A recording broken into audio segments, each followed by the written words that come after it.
नमस्कार। राजनीति में दल बदल की जो एक प्रवृत्ति पर बहुत पहले से थी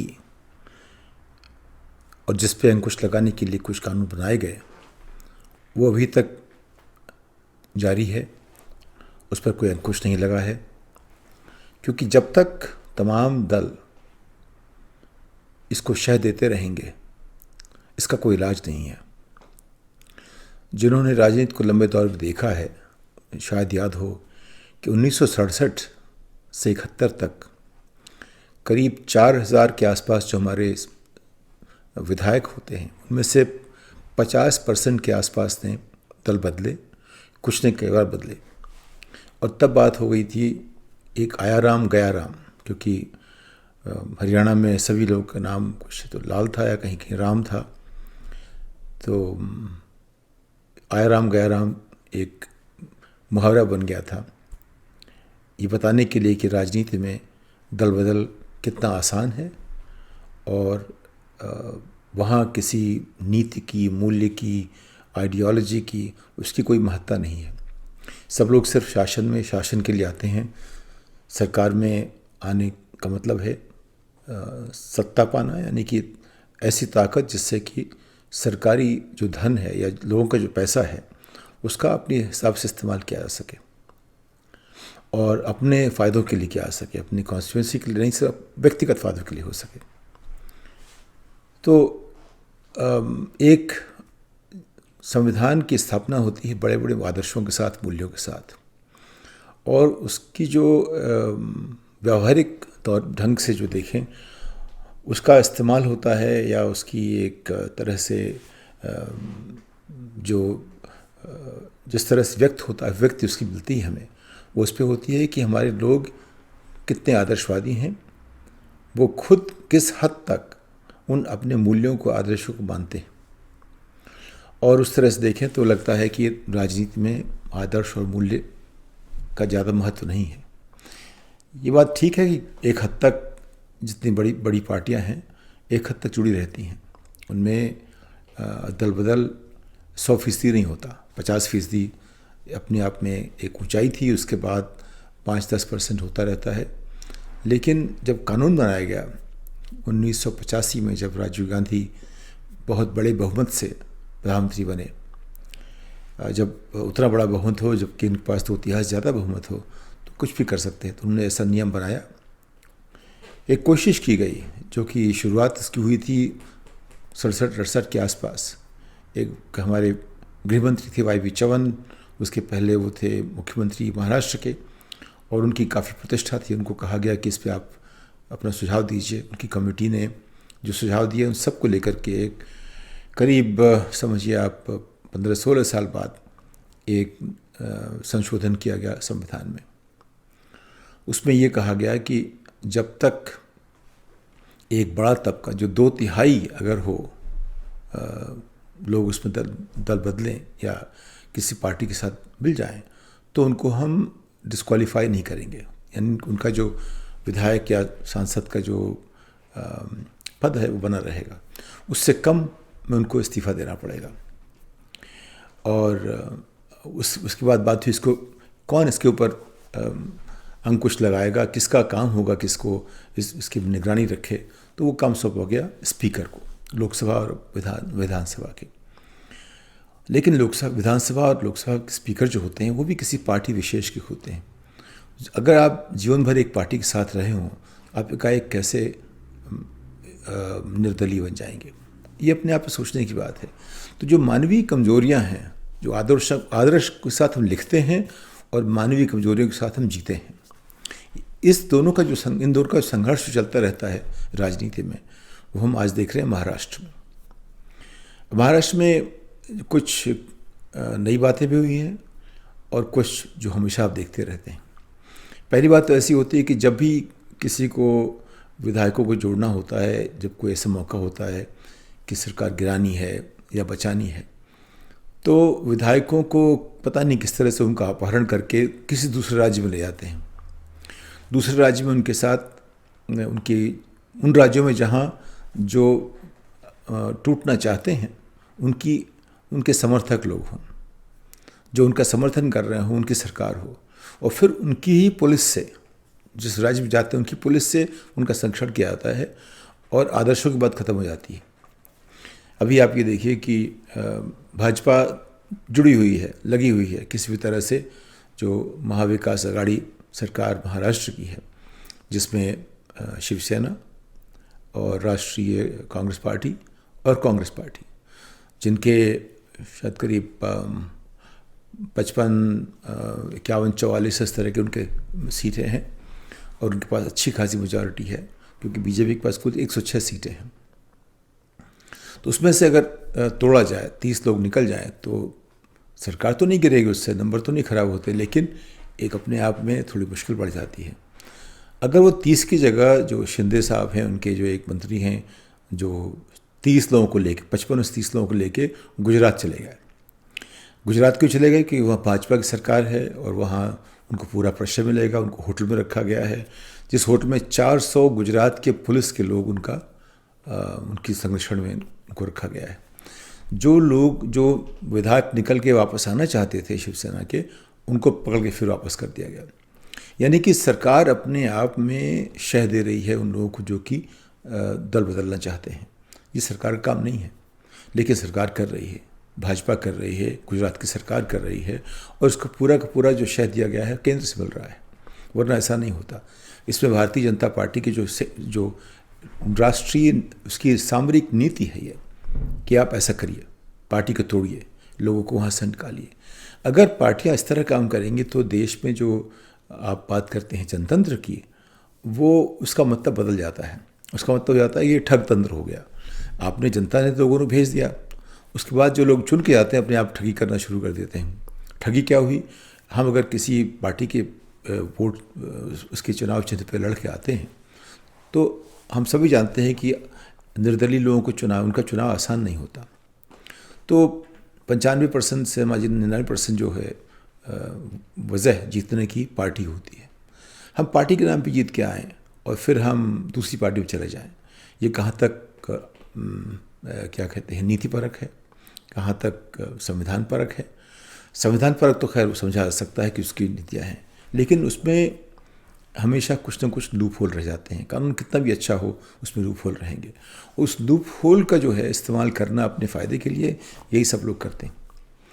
तो जब कानून बना था उसमें यह था कि 2/3 लोग अगर निकले एक पार्टी से तो उनको डिस्क्वालीफाई नहीं करेंगे आप, उससे कम होंगे तो डिस्क्वालीफाइड हो जाएंगे। फिर उसके बाद फिर भी सरकारें जो हैं, जब उस पर सवाल उठते थे तो स्पीकर का काम होता था ये तय करना कि ये ठीक है हुआ कि नहीं हुआ। अगर जो स्पीकर है वो कहता है कि ठीक हुआ तो एक बात है, अगर नहीं ठीक हुआ तो बात डिस्क्वालीफाई हो जाएंगे। उसके बावजूद जो है कई बार जो लोग पार्टियां बदल के आते थे उनको मंत्री पद मिल जाता था, या जो निकाले गए थे, जो निकल के भागना चाहते थे, उनको मंत्री पद छोड़ना पड़ता था। अब उसके ऊपर क्या कोर्ट सुनवाई कर सकता है कि नहीं, तो ये भी हुआ कि ठीक है, उसको जुडिशियल दायरे में बुलाया गया। अगर स्पीकर कुछ कहता है उस पर आपको जुडिशियल आधार पे आपके पास तर्क हैं तो आप कोर्ट जा सकते हैं।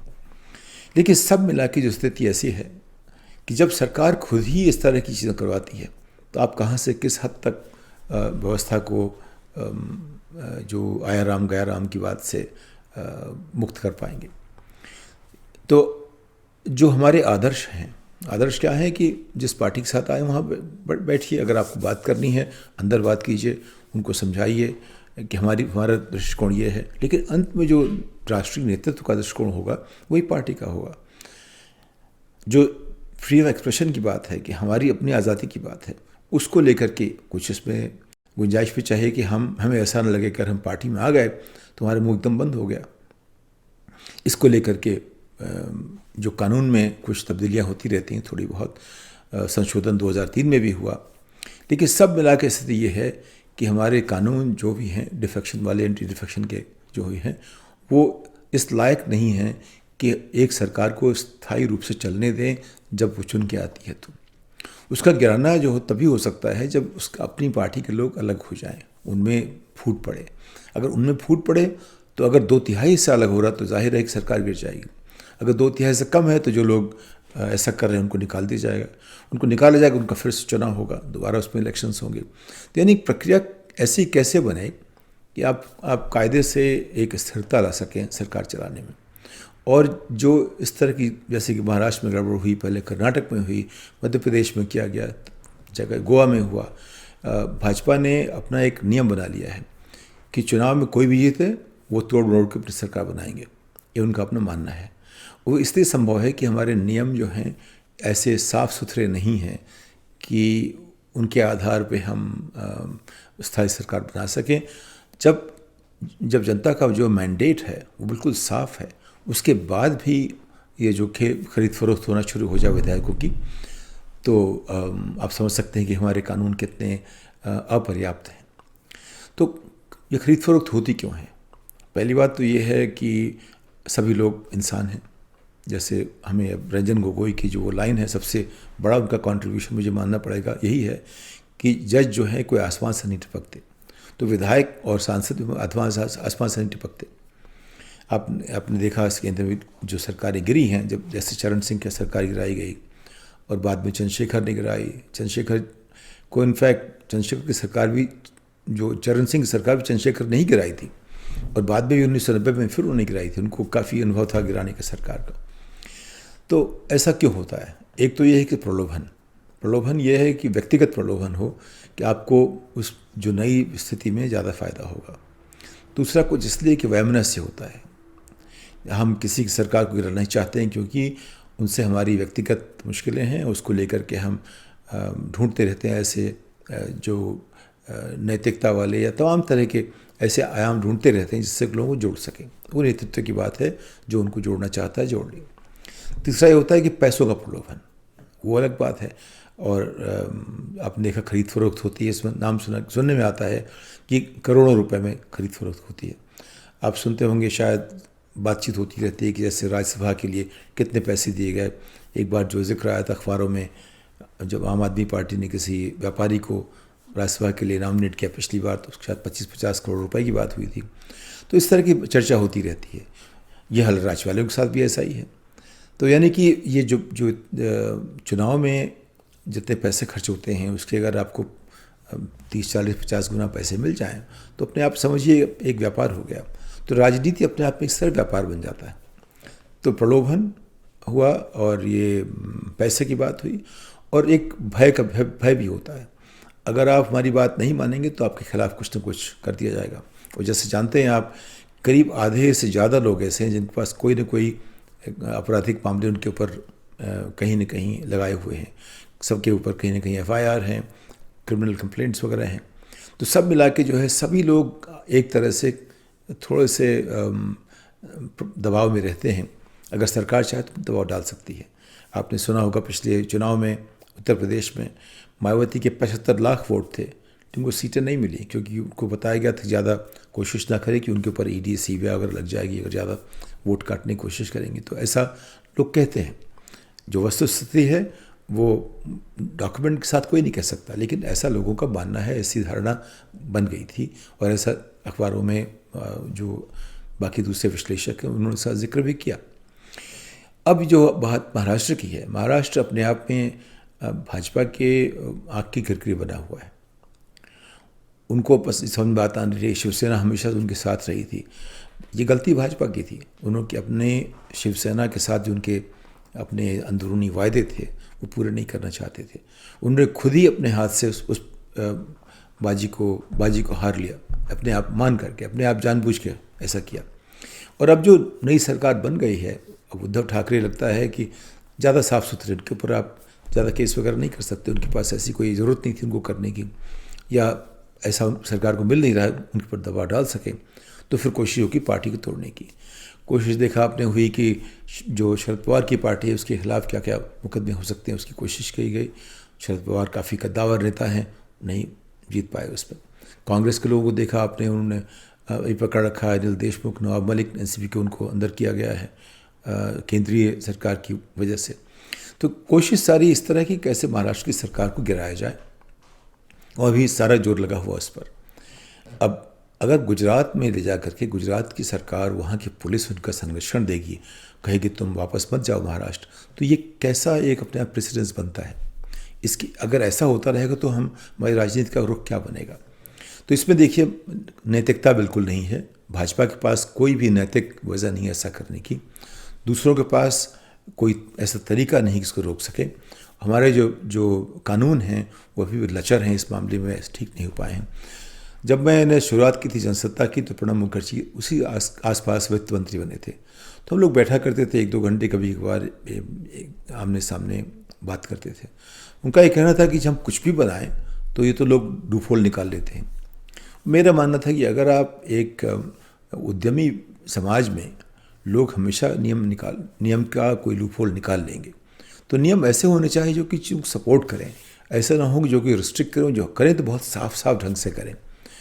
वो हम नहीं कर पाते किसी वजह से। हमारी जो नीतियाँ हैं, हमारे जो कानून हैं और जो संविधान बनने के बाद जितने संशोधन वगैरह हुए हैं वो इतने बढ़िया नहीं हैं कि जिससे कि चीज़ों को जिस बीमारी को इलाज करने निकलते हैं वाकई पूरा इलाज कर सके। तो अब देखिए कि महाराष्ट्र में ऐसा लगता नहीं कि सरकार गिरेगी जो आज की गणित के हिसाब से, लेकिन जब केंद्र की सरकार अगर तय कर ले कि हम किसी हालत में तोड़ेंगे, बस ताकत बहुत होती है। तो उसका भी कोई निश्चित परिणाम हम देख नहीं पा रहे हैं, लेकिन ये मान के कि जो कि वहाँ शरद पवार हैं और कांग्रेस हैं और शिवसेना की जो अपनी काफ़ी मजबूती जो महाराष्ट्र में है, उसको देखते हुए ये करना आसान नहीं होगा, लेकिन अनिश्चितता किस तरह बनी रहेगी। इसके साथ विदा लेता हूँ अगली पायदान तक। नमस्कार।